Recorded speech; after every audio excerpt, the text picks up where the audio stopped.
Hello friends, അപ്പോൾ എങ്ങോട്ടേക്കാണ് ഈ ഒരുങ്ങിക്കെട്ടി പോണേന്നല്ലേ? വേറെ പോലെ നമുക്കൊരു കൊറിയർ മേടിച്ചിട്ട് വരാം. കൊറിയർ എന്താണെന്ന് ഞാൻ വഴിയെ പറഞ്ഞുതരാം. ചെറിയൊരു സർപ്രൈസാണ് ഗൈസ്. അത് വലുതായിട്ടൊന്നും പ്രതീക്ഷിക്കേണ്ട, ചെറിയൊരു സർപ്രൈസ്. അപ്പോൾ നമുക്ക് കൊറിയർ എടുത്തിട്ട് പോരാം ഗൈസ്. ബൈ.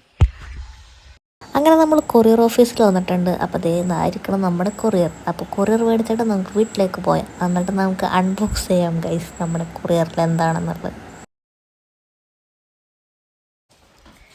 അപ്പോൾ നമ്മൾ പോയ കാര്യം റെഡി ആയിട്ടുണ്ട്. നമ്മുടെ സാധനം വന്നിട്ടുണ്ട്. ഇതിന് വേണ്ടിയിട്ടാണ്. അപ്പോൾ എങ്ങനെ ഒരു ബഡ്ജറ്റ് ഫ്രണ്ട്ലി ആയിട്ട് നമുക്കൊരു ഗൗൺ ചെയ്യാനൊക്കെ ഇനി വരുന്ന വീഡിയോയിൽ ഞാൻ കാണിച്ചു തരാം. കാരണം ഇവിടെ ചോദിക്കണ എല്ലാവരും 70,000 80,000 ഒക്കെയാണ് പൊട്ടിക്കലൊക്കെ പറഞ്ഞത്. പക്ഷേ അത്ര നമുക്ക് കൊടുക്കാനില്ലാത്തതുകൊണ്ട് നമുക്ക് എങ്ങനെ ഒരു കിടിലൻ ഗൗൺ നമ്മുടെ രീതിയിൽ സെറ്റാക്കുക എന്നുള്ളതാണ് നമ്മൾ കാണാൻ പോകുന്നത്. ഈ മെറ്റീരിയൽ ഇവിടെ ഒരു മിക്ക വലിയ ഷോപ്പുകളിലും ഇല്ല.